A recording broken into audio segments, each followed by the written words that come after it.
I'm Bill Berndtson. I'm on the executive board of the Greater New Haven Labor History Association. I'm an ex-Yale employee, 18 years in epidemiology and public health.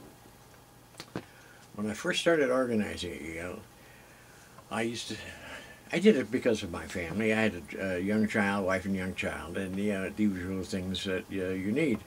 But soon I became the center of horror stories. People started telling me this story. The first one I ever heard was, the gentleman's name was John Jarvis. He was an older gentleman approaching retirement age, and he was being harassed by, he worked for animal care, he was being harassed by Lou Petrini, who was the head of animal care at that time. Petrini was putting him on a different job every day. He didn't know what job he was going to have the next day. Their animal care had lots of installations and took care of lots of animals. I mean, John had worked at a mouse house in front of EPH all the way out to the barn, or the farm in Bethany. And as you get older, one of the things you'd like to have is something you can count on, a little routine to count on. But he was losing his, they were trying to force him out. John had a son who had a kidney problem, who was on his medical care. This son was on kidney dialysis. And if John had quit his job, the son would have died. That was it. I get stories about single moms. Single moms always came up. They were always there, and they were in a position where they could not, they were captive of their job, and they had to eat all the crap that came down from their bosses. This is not to say they are all bosses are bad like this, or all single moms had bad times, but there was a great deal of single moms who were being taken advantage of by Yale faculty. And they were hired at less money than a male would be to begin with.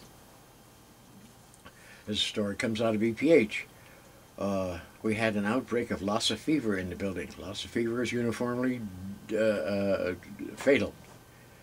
Juan Ramon was working in the Rockefeller Arbovirus unit on the 7th floor, and he occasionally would go upstairs to the 9th floor, where Lassa fever was being researched. He did not work on it. He did not work with the animals that were being infected with it. But he went off with his wife and child to relatives in Pittsburgh for Thanksgiving dinner, came down with the disease, deteriorated so quickly, every organ in his body was involved, he drowned in his own blood. And that's a terrible thing, and there's more horror to come. When Yale, when they got back from this holiday, Yale lawyers called and made an appointment with Doris to talk about his death benefit. They bullied her into taking the standard death benefit, which was $17,000 at that time. She could, to my reckoning, if she'd had a union, someone to represent her, she could have owned that building, rented it back, and lived financially secure for the rest of her life, and so good of her children and grandchildren, with maybe a few Yale scholarships thrown in. But she had no representation. John Jarvis had no representation. These women, these single moms, had no representation.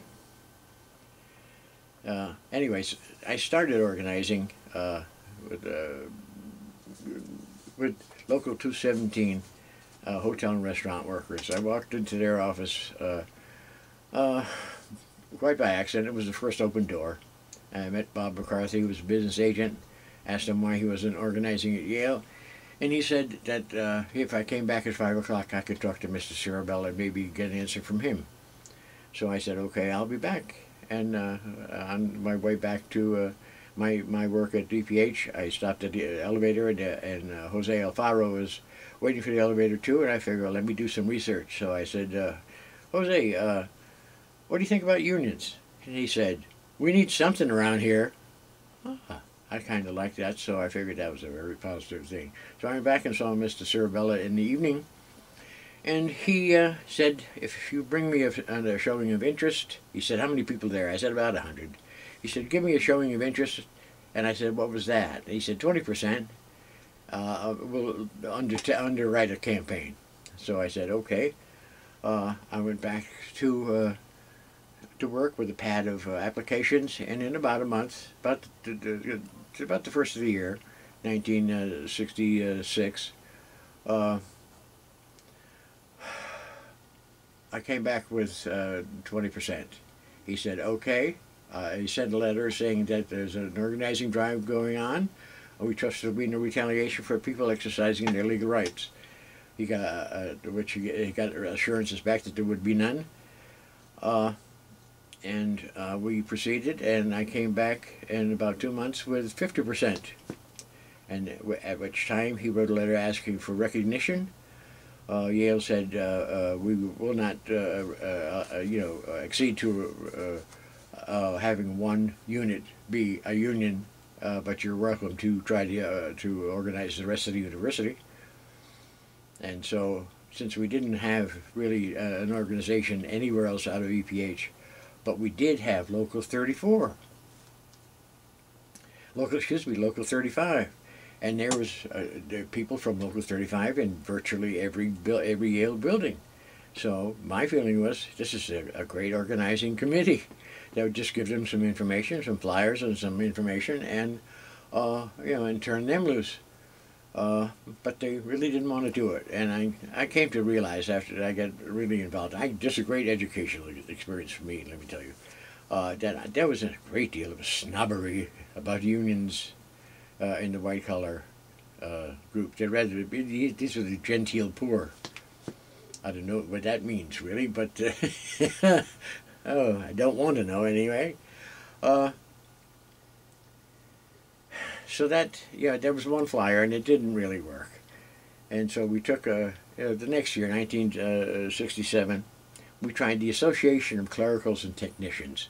I came up with that name because I wanted some action word that, was kind of sexy that people could get behind. And we got some recognition across the campus. And started to build a little bit. I mean, not great. We didn't get a showing of interest by any means, but we just started to get some responses. And one of the great things that came out of this time that was Vinny, as chairman of the Greater New Haven Labor Council, and John Driscoll, who was chairman of the Connecticut AFL-CIO, went before the legislature and asked that they pass a law including nonprofit employees under the Labor Relations Act of Connecticut, which they did, and now we were covered. We were protected by the law, whereas before there was no protection. We could have got flicked off like a bug off Yale's shoulder, and we would have had no recourse under the law of what to do. I remember first asking him, well, do I have any protection? He said, well, if they harass you, I will ring the medical school with pickets. Which he would do with Local 34, and I believed him, and so I went ahead with confidence. But this was now we're covered under the law, and that's great. And that was one of the great things that came out of that period. Again, it took about another year before there was any kind of goings on, and this turned out to be not a union, specifically a union drive. It was the Yale Non-Faculty Action Committee. Which was organized around non-faculty issues such as charging for parking and just arbitrary behavior, or trying to get a paycheck before Christmas and stuff like that. So you can see it took many tries. It took many tries to organize. We were making gains right along. Sometimes gains in membership, and sometimes gains in legislation. But it took a while to educate the population, which is what we were doing. And history has shown that it takes, excuse me, 3 elections to bring in a large institution. And Yale is a large institution. The saying is that the third is the charm. Well, the In Fact campaign ended in one election. Later on, I was working for the OPIU, and we brought in the second election, and Local 34 was the result of the third election. But this is history, and if you're not a member of it and study, you don't know. We can't take what we have for granted. History has a lesson to teach us there. So anyway, at the Labor History Association, we document and share the history of real working class people. Today's history is tomorrow's history. Today's activities, tomorrow's history. Soon we'll be talking about the history of how GSO became a recognized union.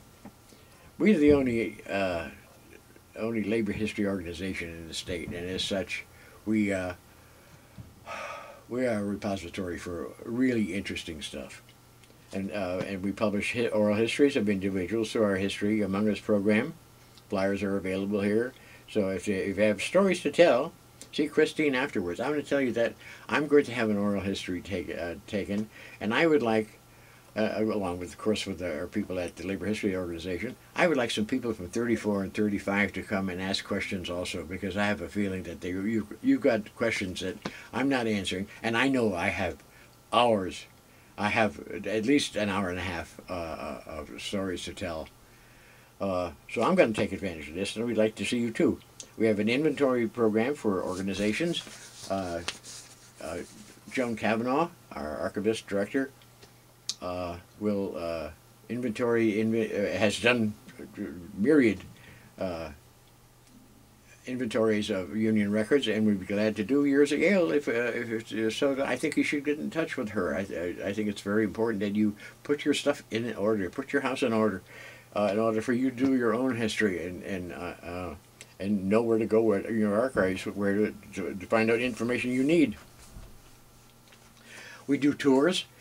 We have a tour. We do tours too. As a matter of fact, we did a walking tour of River Street, which was a great hub of the oyster works and boiler works and the carriage works in New Haven. We have a traveling exhibit of the Garment Workers Union. This is a peripatetic exhibit. It goes from venue to venue. There's always a place for it. It seems it's been all over the state. It was all over the libraries in New Haven. Then it went out to East Haven, where there's a great concentration of ex-needle workers. It went to the University of Massachusetts, out of state. It's gone to Wesleyan. It's gone to UConn. It's gone to Fairfield University. It's just at the moment it's getting ready to go to Bella Vista, another concentration of ex-needle trade workers, and it's a wonderful thing. And we're also at the moment struggling, but for the time that is, but making an exhibit of local 609 machinists, AMF. Not AMF, I'm getting this wrong. Local 609 Winchester Repeating Arms Union. This is an amazing union, very much involved in the community. I can remember people talking about. I used to hear the whistle to get up in the morning, and I used to hear the whistle when it was lunchtime, when to go to lunch, and when time to go back to school from lunch, because the factory whistle went off, and it was all timed about the same thing. We have film festivals. We've had 2 so far in the media room at the New Haven Public Library. And this coming Saturday, is it Saturday? The 17th, anyway, at 8 p.m. at Lyrical Hall in Westville, newly opened theatrical venue, small but intimate but effective. We're going to be having folk music by Frank Panzarella, who's going to be opening for Tom Jurovich, who's going to be singing songs, telling stories, and signing his book. So, if you feel inspired by your experiences, your union, your own experiences, please get in touch with us, and we will document your experiences, and you will become a part of labor history. Thank you very much.